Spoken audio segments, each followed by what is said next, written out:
Hi, I'm Elizabeth Reimer. Growing up, I thought I was living in a very Christian home. Went to church on Sundays, and that's it. Never talked about the Bible throughout the week. I also believed that since we were Mennonite, we got an automatic pass to heaven. Didn't need to be saved or anything, which cannot be further from the truth. A couple years later, from ages 13 to 15, my family hit a pothole I kind of thought we were never gonna get out of. My dad was really into alcohol at the time,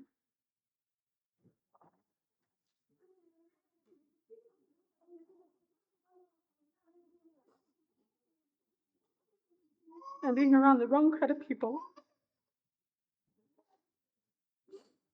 which really put a strain on our family. A big portion of my memories from then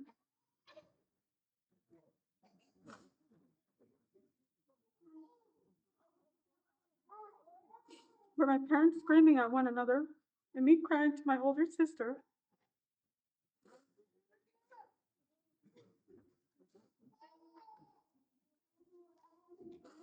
She was my safe space. When the fights got really bad, as kids were always told to go pray. I asked God for help, to ask God for help, but my prayers were empty. I only prayed because I was scared of what kind of trouble I would get into if someone found out I was not praying. I never believed that praying could help with anything. I knew of Jesus, but I did not know him. I was told a couple of times throughout those years that I was not loved and was just a waste of space. I then told myself if my own family couldn't love me, then surely neither could God. So I simply came up with the conclusion there was no God. Because if there was, he would not allow this to happen to me. But if I would have just opened my eyes, I would have seen how wrong I was. About a year later, my parents both gave their lives to Christ. And although I did not know it at the time, God showed me through my parents on how having faith and believing in the Lord Jesus Christ can change your life for the better.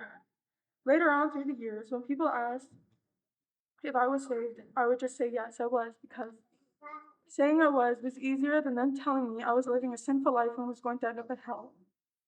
Earlier this year, the church had the first young adult Bible study for the year. The study was about faith. I learned that having faith and believing in the Lord is enough. On my drive home that night, it really got me thinking on how if I did not want to end up in hell, I had to change my ways. I started to believe in the Lord, and in that moment, I felt as if weight had been lifted off my shoulders and I could finally breathe again.